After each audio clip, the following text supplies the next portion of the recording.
Types of chemical reaction आज का हमारा टॉपिक है, जिसमें हम अपनी जो इससे पहले इस चैप्टर की 2 वीडियोस हमने बनाई हैं उसका ये कंटिन्यूएशन है। इस वीडियो में हम पढ़ेंगे टाइप्स ऑफ केमिकल रिएक्शंस के बारे में। डिटेल वीडियो होगी तो बने रहें और देखें। तो सबसे पहली केमिकल रिएक्शन के बारे में हम पढ़ते हैं वो होती है कॉम्बिनेशन रिएक्शन। कॉम्बिनेशन रिएक्शन का मतलब पहले बात समझ लेते हैं, फिर डेफिनेशन तो हम पढ़ ही लेंगे। कॉम्बिनेशन मतलब जब दो रिएक्टेंट्स आपस में मिलते हैं, फ्यूज होते हैं और एक नया प्रोडक्ट, एक सिंगल प्रोडक्ट बनाते हैं, तो वो इसके बहुत सारे उदाहरण हो सकते हैं। बहुत सिंपल उदाहरण है, आप देखें एग्जांपल में, अगर H2 और ऑक्सीजन आपस में मिलते हैं तो H2O यानी वाटर बनाते हैं। ऐसे ही अगर आप कार्बन प्लस ऑक्सीजन आप मिलाएंगे तो ये CO2 बनाएगा, जो कि एक कॉम्बिनेशन रिएक्शन है। ठीक है, इसमें एक और बात यहां समझने की है कि ज्यादातर जो कॉम्बिनेशन रिएक्शंस होती हैं ये एक्सोथर्मिक भी होती हैं, यानी ये हीट बाहर इवॉल्व करती हैं, हीट बाहर निकालती हैं जब ये रिएक्शन होती है। तो एक्सोथर्मिक रिएक्शन की अगर हमें डेफिनेशन पढ़नी है तो the reaction in which heat is evolved, और कार्बन प्लस ऑक्सीजन या कोयले को जलाना या किसी भी चीज को जलाना इसका एक उदाहरण हो सकता है। जबकि अगर हम कॉम्बिनेशन रिएक्शन को डिफाइन करें तो in this type 2 or more reactants combine to form a single product. This is a combination reaction. Then दूसरा जो टाइप है वो क्या है? Decomposition reaction. आप इसको ऐसे भी कह सकते हैं कि जो डीकंपोजिशन रिएक्शन है वो कॉम्बिनेशन रिएक्शन का उल्टा है। यहां पर क्या होता है, एक सिंगल कंपाउंड, एक सिंगल सब्सटेंस टूटता है, ब्रेक डाउन होता है 2 या 2 से ज्यादा प्रोडक्ट्स में। क्या होता है? सिंगल टूटकर 2 या 2 से ज्यादा प्रोडक्ट बनाता है। अगर हम इसका एग्जांपल देखें तो 2H2O हाइड्रोजन पर ऑक्साइड, क्या है ये? हाइड्रोजन पर ऑक्साइड ब्रेक डाउन होगी और ये क्या बनाएगी? H2O plus oxygen. ठीक है, ये क्या होगा? एक डीकंपोजिशन रिएक्शन का एग्जांपल हो गया। ऐसे ही जितनी भी डीकंपोजिशन रिएक्शन होती हैं वो ज्यादातर एंडोथर्मिक भी होती हैं, यानी उनको हीट की बाहर से जरूरत होती है उन रिएक्शंस को कंप्लीट होने के लिए। तो डीकंपोजिशन रिएक्शन क्या है? A single compound breaks down, a single compounds break down into 2 or more simpler substances, and endothermic is the reaction in which heat is absorbed to continue the reaction is called a endothermic reaction. तो इस reaction को जारी रखने के लिए आपको लगातार बाहर से एनर्जी देनी ही पड़ेगी। अगला है डिस्प्लेसमेंट रिएक्शन। डिस्प्लेसमेंट रिएक्शन याद रखना है, ये जितनी भी टाइप्स ऑफ रिएक्शन मैं आपको बता रहा हूं, कोई भी केमिकल रिएक्शन हो रही हो वो इन्हीं में से कोई एक होगी। हम आगे चल के सब्स्टिट्यूशन पढ़ते हैं, उसके बाद हम एलिमिनेशन पढ़ते हैं, जनरली वो हम ऑर्गेनिक में पढ़ते हैं, पर वो होती इन्हीं तरह की रिएक्शंस में से एक है। अब हम बात कर रहे हैं डिस्प्लेसमेंट रिएक्शन की। तो डिस्प्लेसमेंट रिएक्शन क्या होती है बच्चों? डिस्प्लेसमेंट रिएक्शन होती है जब एक सिंगल आयन, एक एलिमेंट दूसरे एलिमेंट को रिप्लेस कर दे जिस रिएक्शन में। यानी आप सिंपल ऐसे समझें कि अगर कोई कंपाउंड है, जैसे हम यहां एग्जांपल में देखें जिंक प्लस CO2, अब इस रिएक्शन को अगर आप कराओगे तो ये जिंक क्या करेगा? कॉपर को डिस्प्लेस कर देगा, इसको इसकी जगह से हटाकर जिंक सल्फेट और कॉपर अलग हो जाएगा। ऐसे में डिस्प्लेसमेंट का आपको एक और उदाहरण देता हूं, एक और एग्जांपल देता हूं। बहुत अच्छा एग्जांपल है, जहां पर आयरन नेल, लोहे की एक कील को हम कॉपर सल्फेट के सॉल्यूशन में डाल लेते हैं। ठीक है, ये कॉपर सल्फेट का सॉल्यूशन जो होता है ये ब्लू इन कलर होता है। कैसा होता है? Blue in colour. इस रिएक्शन को जब हम आगे प्रोसीड कराते हैं, कील डाली हमने सॉलिड फॉर्म में, थोड़ी देर बाद ये क्या करता है, इसका जो कलर है वो ग्रीनिश ब्राउन होने लगता है। क्यों? क्योंकि ये ferrous sulphate FeSO4 plus copper अलग हो जाता है इससे, तो क्या बनाता है? Ferrous sulphate. तो ये भी एक रिएक्शन का उदाहरण है। कैसी? डिस्प्लेसमेंट रिएक्शन का, जहां पर एक सिंगल एलिमेंट किसी दूसरे को डिस्प्लेस कर देता है, उसकी जगह पर आ जाता है, तो क्या कहलाती है? Displacement reaction. बात समझ में आ गई? आगे बढ़ेंगे तो हम पढ़ेंगे अब इसमें डबल डिस्प्लेसमेंट। जैसे हमने सिंगल डिस्प्लेसमेंट पढ़ी, अब ऐसे हम क्या पढ़ेंगे? Double displacement reaction. तो डबल डिस्प्लेसमेंट रिएक्शन क्या है, पहले बात समझते हैं फिर डेफिनेशन।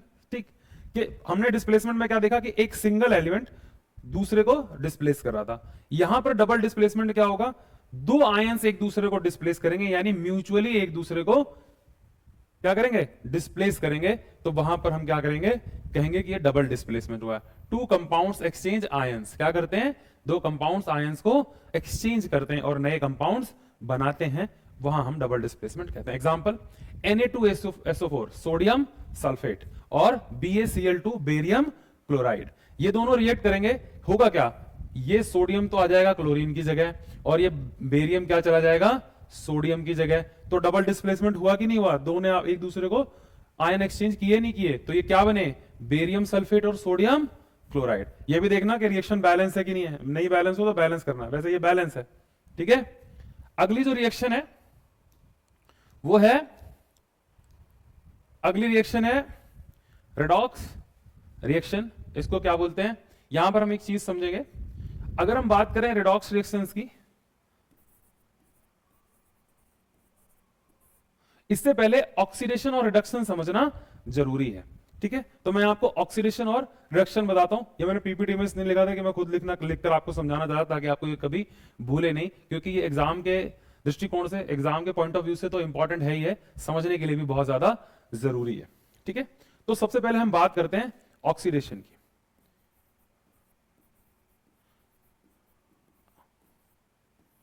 ऑक्सीडेशन क्या होता है, याद रखना हमेशा, एडिशन ऑफ ऑक्सीजन, किसी भी रिएक्शन में जब ऑक्सीजन ऐड हो रही होगी किसी भी एलिमेंट के साथ, तो वो क्या हो रहा होगा, ऑक्सीडेशन, या रिडक्शन ऑफ हाइड्रोजन, अगर उससे हाइड्रोजन हट रहा होगा तो भी वो क्या है, ऑक्सीडेशन। यानी एडिशन ऑफ ऑक्सीजन और reduction of hydrogen is oxidation. यहां पर ये ध्यान रखना है, ये और है, यानी दोनों एक साथ नहीं, दोनों में से कोई एक भी हो रहा है तो भी वो ऑक्सीडेशन है। ऐसे ही अगर हम बात करें रिडक्शन की, तो रिडक्शन क्या है,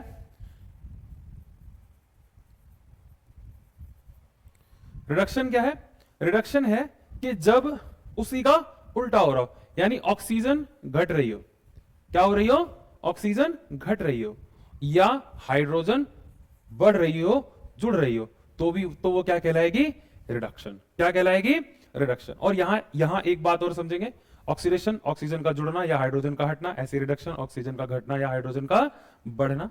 एक और, जब ये दो रिएक्शन एक साथ हो रही होंगी तो हम इन्हें क्या कहेंगे, रिडॉक्स, या ऑक्सीडेशन रिडक्शन या रिडॉक्स रिएक्शन। इन अगर हम इसको डिफाइन करें, इन एन ऑक्सीडेशन रिडक्शन या redox reaction, one substance gains oxygen और loses electron is called oxidation, while another loses oxygen or gains electron is called reduction। इसका उदाहरण, इसका एग्जांपल, जिंक ऑक्साइड कार्बन से रिएक्ट कर रहा है और जिंक प्लस कार्बन मोनोऑक्साइड बना रहा है। अब आप देखो, जिंक ऑक्साइड क्या कर रहा है, ऑक्सीजन इससे घट रही है, इससे लूज हो रही है, तो ऑक्सीजन घटेगी तो इसका क्या हो रहा है, रिडक्शन हो रहा है कि नहीं हो रहा। इस तरीके से आप रिएक्शन को देखकर पहचान सकते हो और एग्जाम्स में भी आता है। और कार्बन के पास एक भी ऑक्सीजन नहीं था, लेकिन प्रोडक्ट में इसके पास एक ऑक्सीजन आ गया, तो इस रिएक्शन में कार्बन के पास ऑक्सीजन बढ़ गई, तो इसका क्या हो गया, ऑक्सीडेशन। याद रहेगी बात। ऐसे ही और भी रिएक्शंस में आप प्रैक्टिस करेंगे जो बुक में है, और कोई प्रॉब्लम होगी तो पूछेंगे। ऐसे ही जिंक ऑक्साइड, तो ये types of chemical reaction, oxidation, reduction.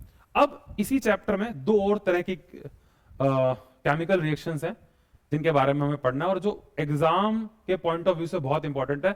हर बार कोई भी, चाहे आपके इंटरनल टेस्ट होंगे, आपका जो समेटिव असेसमेंट होगा या FA1 होगा, और आपके फाइनल टर्म के एग्जाम में भी इस चैप्टर से जब क्वेश्चन बनता है, तो मैंने अक्सर देखा है कि कोरोजन और रेंसिडिटी पर क्वेश्चन बनता ही बनता है।